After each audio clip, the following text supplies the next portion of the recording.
నమస్తే, welcome to our voice. నేను journalist నవత. బంగ్లాదేశ్లో రిజర్వేషన్ల గొడవలు చినికి గాలివానలా మారి తీవ్రమైన హింసకు దారితీయడంతో షేక్ హసీనా ప్రధాని పదవికి రాజీనామా చేసి మన దేశానికి పారిపోయే వచ్చే పరిస్థితులు ఎదురయ్యాయి. హసీనా అవామీ లీగ్ ప్రభుత్వం పడిపోయిన తర్వాత హిందువులపై దాడులు పెరిగాయి. ఆలయాలను ధ్వంసం చేశారు. హిందూ వ్యాపారులను హింస పెట్టారు. ఇప్పుడిప్పుడే పరిస్థితి చక్కబడుతోంది. త్వరలో శరన్నవరాత్రులు ప్రారంభం కానుండడంతో బంగ్లా ప్రభుత్వం అక్కడి హిందూ సమాజం ముందు కీలకమైన ప్రతిపాదన ఉంచింది. ప్రతిపాదన అని చెప్పడం కంటే హిందూ సమాజాన్ని బంగ్లాదేశ్లో వాళ్ళ పరిస్థితి ఏంటి అనే దాన్ని చాలా క్లియర్గా కళ్ళకు అర్థమయ్యేటట్టు చెప్పింది. అజాన్ నమాజ్ సమయాలలో దుర్గా పూజకు సంబంధించిన పూజా కార్యక్రమాలు నిలిపివేయాలని, ముఖ్యంగా సంగీత వాయిద్యాలు, పాటలు పాడటం లాంటివి చేయకూడదని ఆ ప్రతిపాదన సారాంశం. మన దేశంలోనేమో సెక్యులర్, మనమందరం ఒక్కటే, అగ్గు చేసుకోవాలా, వాళ్ళకు బాధలుంటే పండ్లు వంచాలా అని చెప్పి చెబుతున్న సెక్యులర్ మహానుభావులకు ఇది కనబడట్లేదా? భారతదేశం మాత్రమే సెక్యులర్గా ఎందుకు ఉండాలా? బంగ్లాదేశ్, పాకిస్తాను, ఆఫ్ఘనిస్తాన్ ఇవి సెక్యులర్ దేశాలుగా ఎందుకు ఉండవు? ఎక్కడా ప్రపంచంలో లేని సెక్యులర్ అనే పదం మన భారతదేశంలో మాత్రమే ఎందుకు? అమ్మవారికి సాయంత్రం 6 గంటలకు హారతిస్తూ సంగీత వాయిద్యాల మధ్య మైమర్చిపోతాం. అప్పుడు నమాజ్ వినబడ్డదంటే ఎమ్మటే ఆపేయండి మంగళారతి మధ్యలో, అయ్యో పూజ మధ్యలో ఆపేసేయండి అని ఆపి వాళ్ళ నమాజ్ అయిపోయేదాకా, వాళ్ళ సంబంధించిన అదంతా అయిపోయేదాకా ఎదురు చూస్తూ కూర్చోవాలట. ఏం పరిస్థితి ఇది? ఎక్కడి పరిస్థితి? ఎందుకు ఇంత హిందువుల మీద వివక్ష? బంగ్లాదేశ్ హోం వ్యవహారాల సలహాదారు లెఫ్టినెంట్ జనరల్ ఎండి జహంగీర్ అలాం చౌదరి స్వయంగా ఈ విజ్ఞప్తి చేశారు. నమాజ్ సమయంలో దుర్గా పూజ నిలిపివేయాలని, అజాన్కి 5 నిమిషాల ముందే విరామం పాటించాలని కోరారు. సంగీత వాయిద్యాలు, సౌండ్ సిస్టమ్ ఆఫ్ చేయాలన్న విజ్ఞప్తులను హిందూ సంఘాలు అంగీకరించాయని చెప్పారు జహంగీర్ అలాం. ఏం చేస్తారు? అయిపోయింది.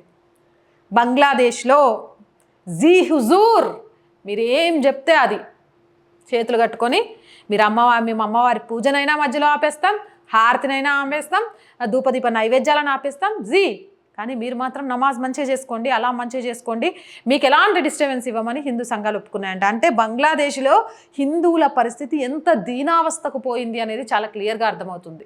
దుర్గా పూజ అంటే బంగ్లాదేశ్లో హిందువులకు అతిపెద్ద పండుగ. బంగ్లాదేశ్లోనే కాదు, హిందూ సమాజంలో ప్రతి ఒక్కరికి కూడా దుర్గా పూజ ఒక మహాశక్తి.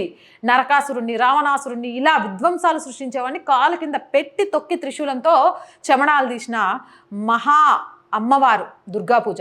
అలాంటి శక్తికి ప్రతిరూపమైన దుర్గా పూజ విషయంలో ఈరోజు బంగ్లాదేశ్లో ఆంక్షలు అంటే రేపటి అక్కడ హిందువుల పరిస్థితి ఏంటి అనేది చాలా క్లియర్గా అర్థమవుతుంది. ఇక అదే సంస్కృతి కొనసాగుతూ వస్తే ప్రపంచంలో హిందువుల పరిస్థితి ఏ విధంగా పోతుందో కూడా అర్థమవుతుంది. ఈ మధ్య జరిగిన మత ఘర్షణలు పరిగణలోకి తీసుకొని బంగ్లా ప్రభుత్వం నుంచి ఈ ప్రకటన వచ్చింది. బంగ్లాదేశ్ ప్రభుత్వం ప్రకటన ఇవ్వాల్సింది అక్కడ ఉన్న ముస్లింలకి.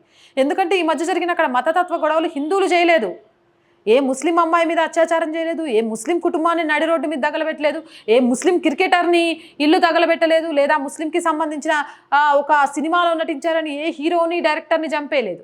అక్కడ జరుగుతుందంతా ఊచకోత మైనారిటీల మీద, హిందువుల మీద. అలాంటప్పుడు ఇలాంటి ఆంక్షలు ఎవరికి పెట్టాలి?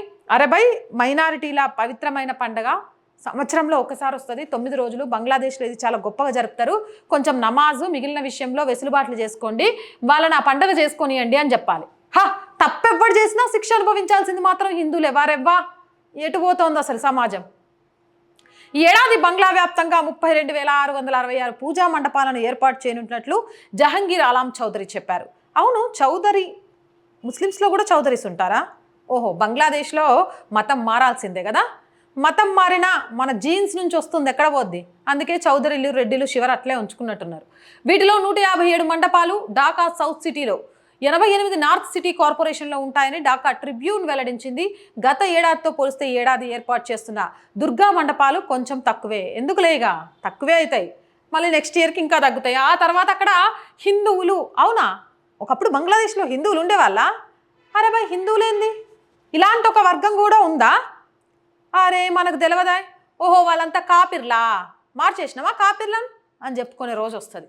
2023లో మండపాల సంఖ్య 33,431 కాగా 2024లో 32,666 దుర్గా మండపాలను ఏర్పాటు చేయాలని చూస్తున్నారు.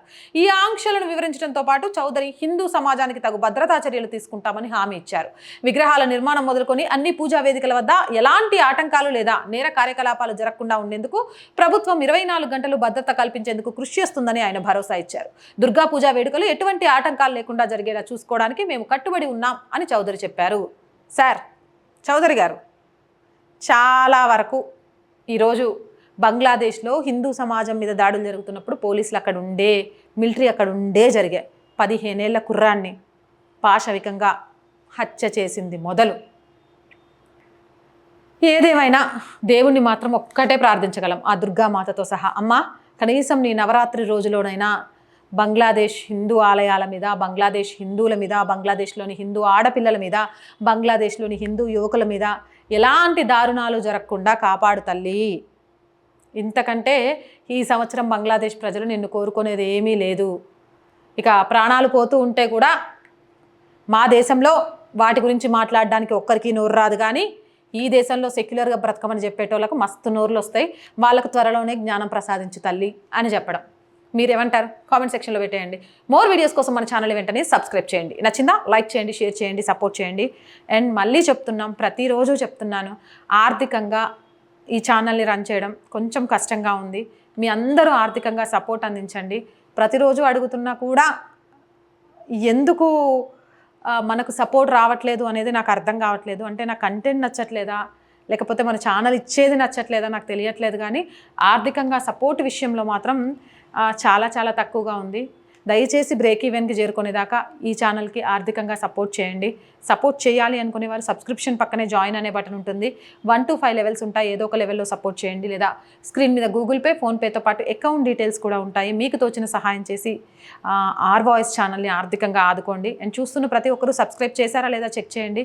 చేయకుంటే వెంటనే సబ్స్క్రైబ్ చేసి లైక్ చేయండి, షేర్ చేయండి. అండ్ దీంతోపాటు ఇట్స్ మీ నవత అనేది మాది ఇంకో ఛానల్ కూడా రన్ చేస్తున్నాం. సేమ్ దేశహితం, సమాజ శ్రేయస్సు, ప్రభుత్వానికి ప్రజలకి వారధిగా ఉండాలి అనే సంకల్పంతో దయచేసి ఒకసారి ఆ ఛానల్ని కూడా సబ్స్క్రైబ్ చేసి అందులో వీడియోలను కూడా చూసి మీ అభిప్రాయాన్ని కామెంట్ సెక్షన్లో తెలియజేయండి. జై భారత్.